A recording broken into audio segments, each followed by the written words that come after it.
Assalamualaikum warahmatullahi wabarakatuh. Perkenalkan, nama saya Febiana Permatasari, NIM 12041930056 dari jurusan Tadris Matematika kelas 4D IAIN Tulungagung. Di sini saya akan membuat video tutorial mengaplikasikan Microsoft Matematik ke trigonometri dan fisika.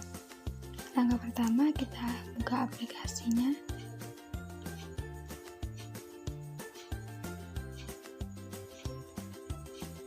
Yang pertama, saya akan mengaplikasikan Microsoft Matematik ke trigonometri.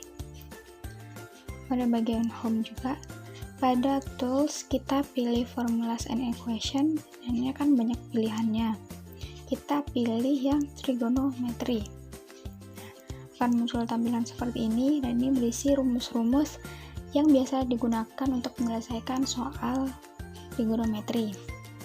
Misal saya pada contoh soal pertama ini akan menggunakan rumus sin A sama dengan A per C, dimana ada keterangannya for any triangles ABC where C is a right angle. Maksudnya untuk semua segitiga ABC di mana C adalah sudut siku.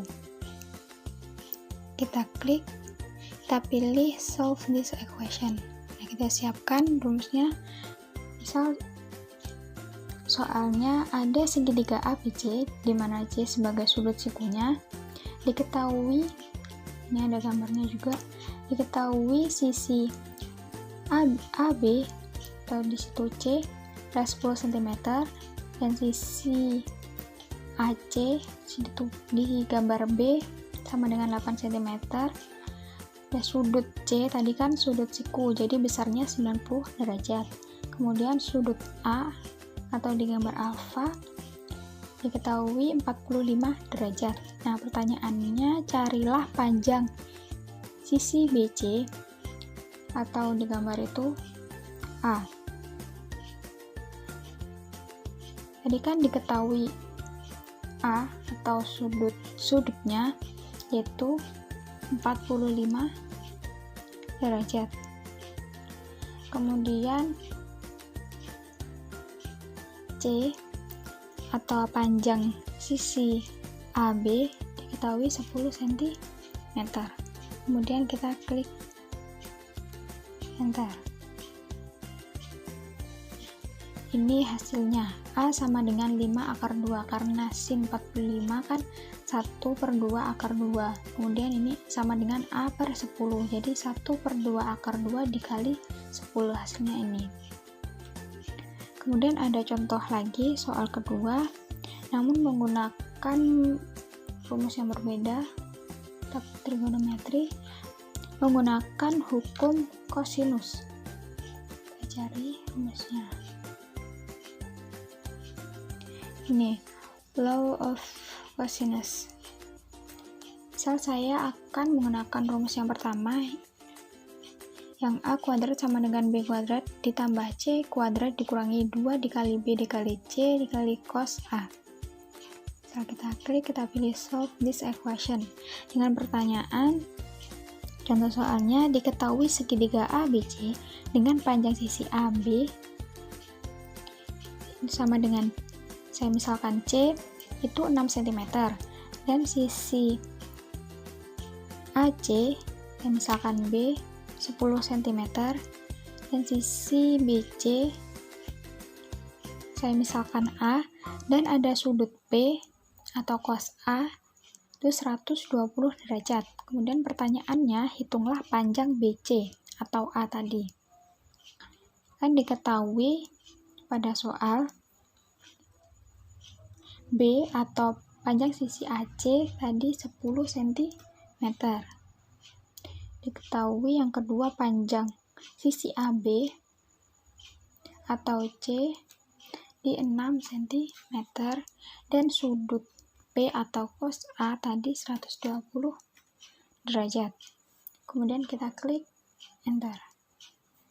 Nah, Diketahui hasilnya A sama dengan negatif 14 dan A sama dengan 14. Nah, berhubung kan tadi berupa segitiga kan, nggak mungkin suatu segitiga memiliki panjang sisi negatif. Jadi yang memenuhi yang kedua, yang A sama dengan 14. Jadi panjang sisi BC atau A sama dengan 14 cm. Dan yang kedua, saya akan mengaplikasikan Microsoft Matematik ke fisika. Pada bagian home juga, tools, kita pilih formulas and equation, kita pilih pilihan yang fisika. Nah, sama muncul rumus-rumus yang biasa digunakan untuk menyelesaikan soal fisika. Misal yang pertama, saya ada contoh soal untuk mencari besar usaha. Kita cari rumusnya. Terlebih dahulu,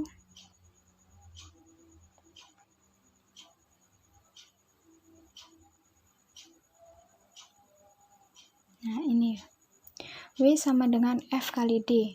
Ada keterangannya, where F is the applied force and D is the distance over which the force is applied. Artinya, di mana F adalah suatu gaya yang diberikan dan D adalah jarak. Misal kita klik, kita pilih solve this equation. Nah, misal contoh soalnya, berapa usaha yang dibutuhkan untuk memindahkan batu seberat 100 kg dengan jarak perpindahan sejauh 2 meter? Kan tadi diketahui pada soal massa 100 kg dan perpindahan atau D 2 meter. Nah, berhubung tadi kan rumusnya F dikali D.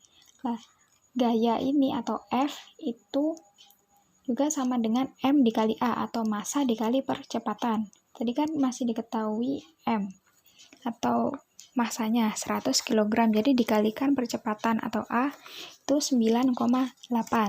Jadi gaya kita cari terlebih dahulu, 100 dikali 9,8 ini kan 980.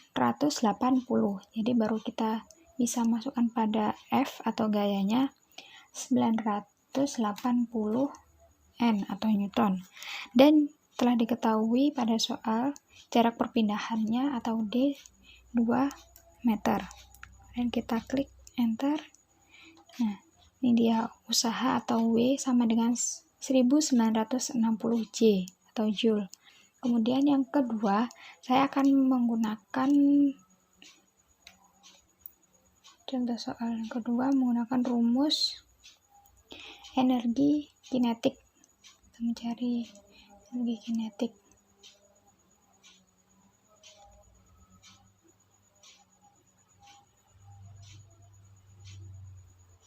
Nih, kinetic energy atau K sama dengan setengah M dikali V kuadrat. Ada keterangannya, where M is an object mass and V is its velocity. Artinya, dengan M sebagai massa benda dan V sebagai kecepatan. Kita klik, kita pilih solve this equation. Nah, misal contoh soalnya, sebuah bola dengan massa 500 gram bergerak dengan kecepatan 4 meter per sekon, maka energi kinetik benda tersebut adalah, jadi energi kinetik dari bola tersebut. Nah, tadi kan diketahui pada soal massa sebesar 500 gram. Nah, sedangkan pada rumus energi kinetik ini massanya harus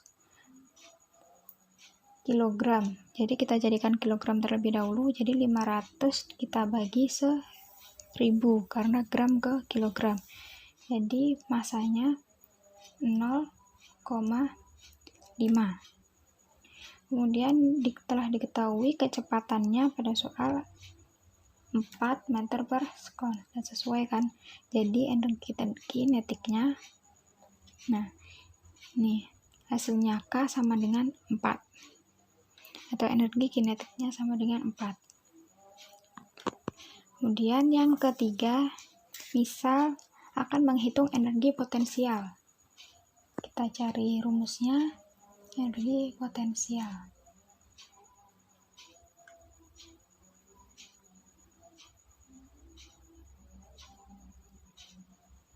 Ini, potential energy. Ada keterangannya, where m is an object mass, g is the acceleration due to gravity, and y is the object's distance above the ground. Artinya, di mana m adalah massa benda, g adalah percepatan, dan y adalah jarak benda di atas tanah. Nah, kita klik, kita pilih solve this equation. Misal contoh soalnya, sebuah benda 30 kg jatuh bebas dari atas sebuah gedung dengan ketinggian 30 meter. Maka besar energi potensial benda tersebut adalah, nah, pada soal kan telah diketahui massa benda atau M sama dengan 30 kg. Kita masukkan ke input 30 kg. Nah, yang kedua, diketahui ketinggian dari atas sebuah gedung. Jadi kan telah diukur dari atas tanah kan, jadi 30 meter. Ada Y 30 meter. Kemudian G, kan ada G, tadi kan gravitasi. Telah disepakati G-nya 9,807 meter per sekon kuadrat. Kemudian kita klik enter. Nah, ini dia energi potensial dari benda yang jatuh bebas tadi. Sekian penjelasan dari saya. Apabila ada kekurangan dan banyak salah kata dalam menjelaskan, saya mohon maaf. Sekian dari saya. Wassalamualaikum warahmatullahi wabarakatuh.